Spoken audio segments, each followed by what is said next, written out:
as well, but I need your help. If you can all now take out your phones,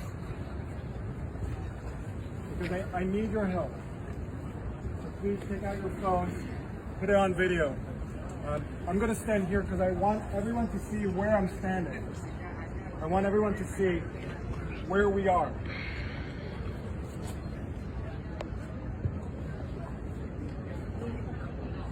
Okay.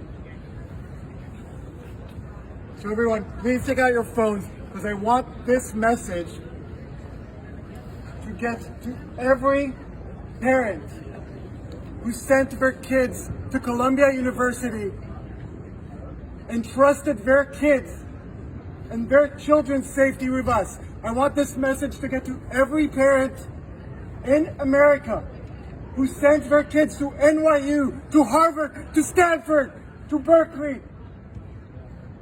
And I want you to know one thing. We cannot protect your child. And I'm not saying this as a professor. I should introduce myself. My name is Shai Davidai. I am a professor at Columbia Business School. I am Israeli. But before all of that, I am a dad. I have two beautiful children. And I'm talking to you, I'm speaking to you as a dad.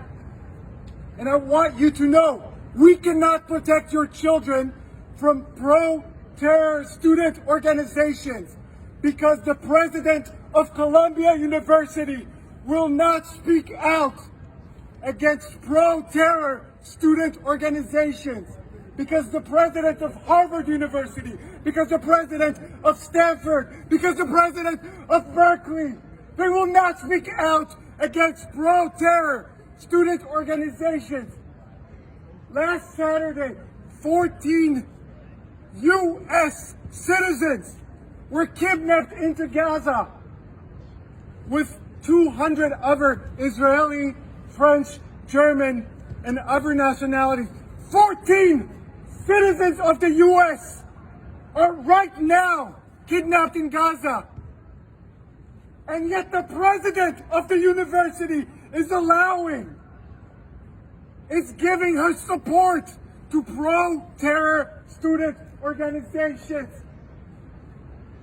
I have an amazing 7-year-old son. Every night before I tuck him to sleep, we read a chapter of Harry Potter. And yet, to the students, to the pro-terror student organizations at Columbia, my 7-year-old son is a legitimate target of resistance just because he's Israeli.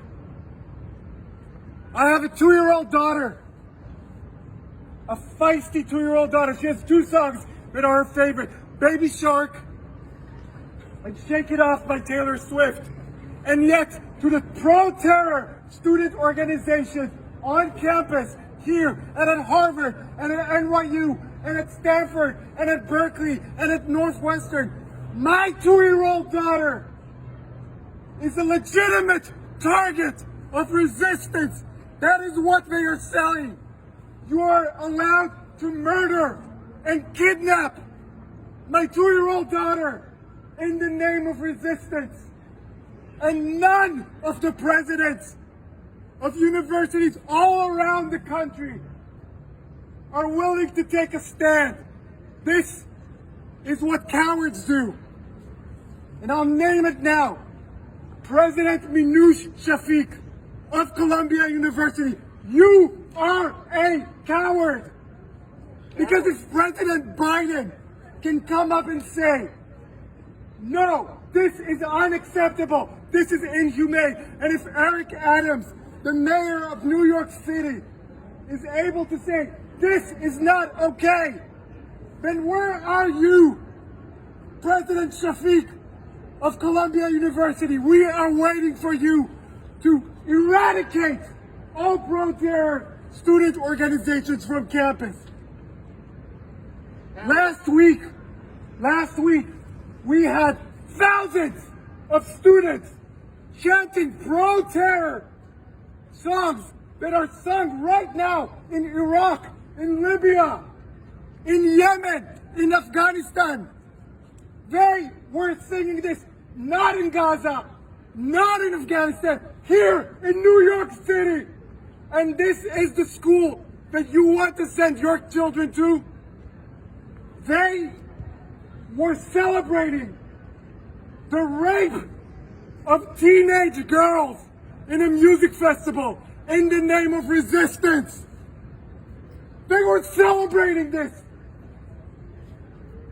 And the president of the university is allowing these pro-terror student organizations to march on our campuses. They brought a building here of the Center for Jewish Life had to go on lockdown. Not in Gaza, not in Tel Aviv, here in New York City. Because of this this cowardice of the presidents of NYU, of Columbia, of Harvard. And I'm telling every parent in the United States, it does not matter if you're Jewish or Christian or Muslim or Hindu or Buddhist or an atheist like myself. Rape is never okay. Right. Not as an act of resistance, not as an act of revenge. Rape is never okay.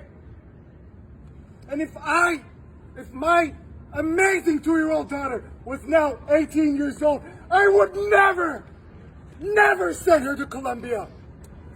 Not because it's not a great institution, it's an amazing institution, but because I know that she will not be protected there. Because the president of the university allows pro-terrorists to march on campus. We would never allow the KKK to march on our campus. We would never allow a pro-ISIS demonstration on our campus. Can you imagine in the city that had to endure 9/11, the worst attack on American soil? Can you imagine that here we have pro-terror student organizations? So what I want you to do now is I want you to go on social media. I want you to put this video online. I want this to get to every parent, every concerned mom, every concerned dad in around the United States. And I want you all tomorrow morning to call your kids' college, your kids' university, and ask them one simple question. Will you protect my child from pro-terror student organizations? And if your kid is not yet in college, but you are a concerned parent or a concerned grandparent, I want you to call your senator, your representative in Congress, your governor, your mayor, and I want you to ask them, are the colleges in my city, in my state, who are funded by taxpayers' money, are they harboring pro-terror student organizations? Because kidnapping 9-month-old babies is never okay.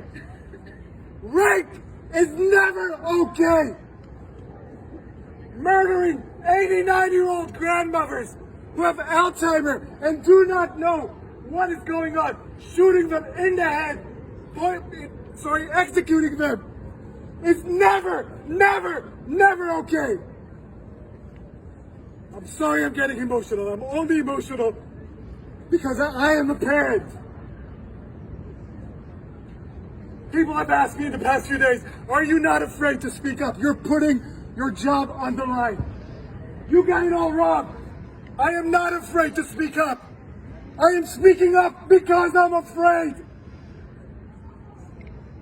I am speaking up because I walked onto my own campus, the place that is employing me and supposed to keep me safe, and I was shivering. I am 40 years old, and I was shivering to come to my own employment.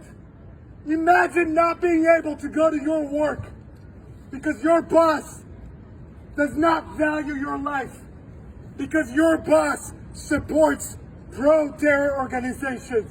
Thank you very much. Thank you.